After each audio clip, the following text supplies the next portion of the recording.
ऐसा क्यों है कि ये कहा जाता है कि नरेंद्र मोदी, बीजेपी, आरएसएस इसका क्रेडिट लेने की कोशिश कर रही है? राम तो सबके हैं। अच्छा देखो जी, एक बात बताओ मुझे, स्टेडियम में जब इंडिया की टीम खेल रही होती है जी, तो 11 खिलाड़ी खेलते हैं, बिल्कुल देखने आते हैं 2 लाख। जी, जब लास्ट बॉल पे छक्का मार के इंडिया का खिलाड़ी जिताता है तो वहां खड़ा हुआ हर नागरिक सेल्फी लेके अपना फोटो लगाता है कि मैं भी खड़ा हुआ था वहां पर। जी तो अगर जी जी, तो अगर किसी खिलाड़ी के टाइम में वर्ल्ड कप फाइनल जीत गए तो वो खिलाड़ी बल्ला नहीं लहराएगा कि देखो मैंने जिता दिया, मैंने जिता दिया।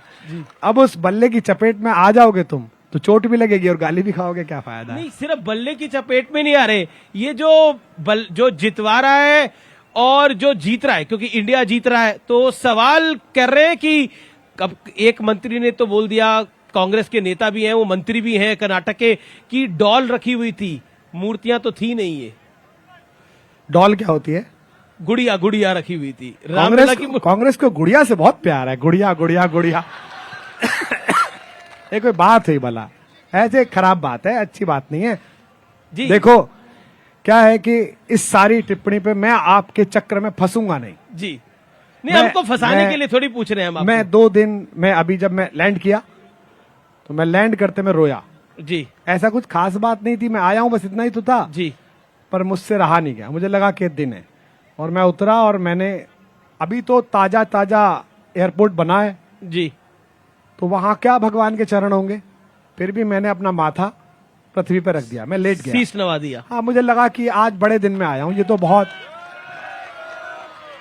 550 साल इसी सरयू ने लाल पानी देखा है, रक्त देखा है। वो किसके लिए गए? वो सिर्फ ये चाहते थे कि जिस एक परमात्मा के नाम पर उनकी सुबह होती है, राम राम भैया राम राम, बच्चा पैदा होता है, कान में बुआ कहती है राम, जाता है पूरा गांव कहता है राम का नाम सत्य है। ये जो विरोध कर रहे हैं ये भी जब जाएंगे तब भी गांव कहेगा राम का नाम सत्य है, पर ये तब सुन नहीं पाएंगे, इनका दुर्भाग्य होगा, तब सुन नहीं पाएंगे। तो मेरा कहना यह है कि एक पंक्ति गोस्वामी जी ने उन सब के बारे में लिख दी है, 2 पंक्तियां जी।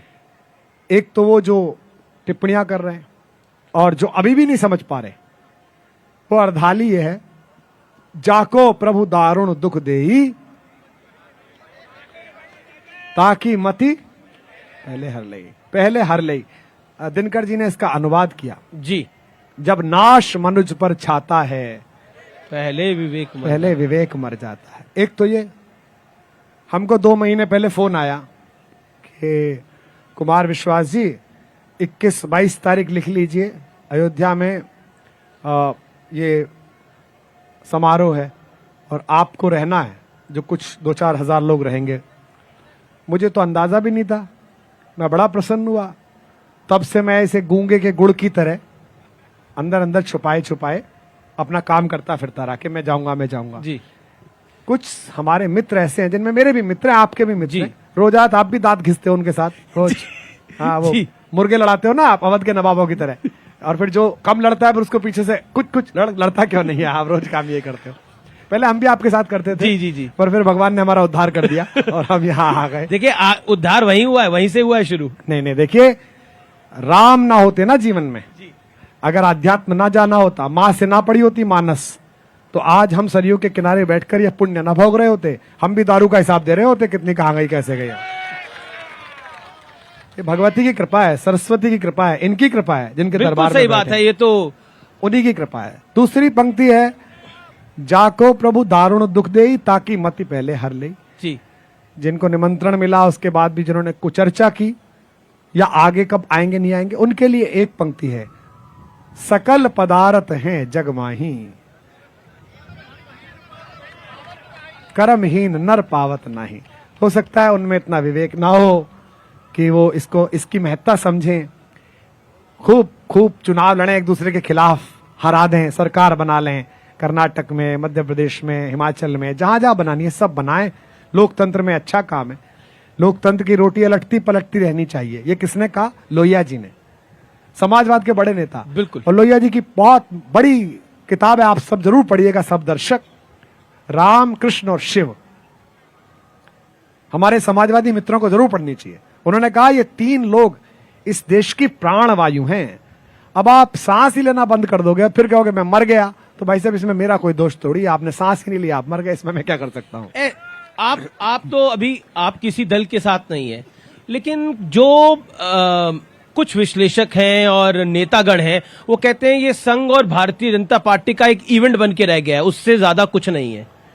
नहीं, मैं तो नहीं हूं भाजपा में, मैं तो आया हूं, आप भी नहीं है। आप में से कोई भाजपा में है क्या जी? देखो मना कर रहे हैं तो सब।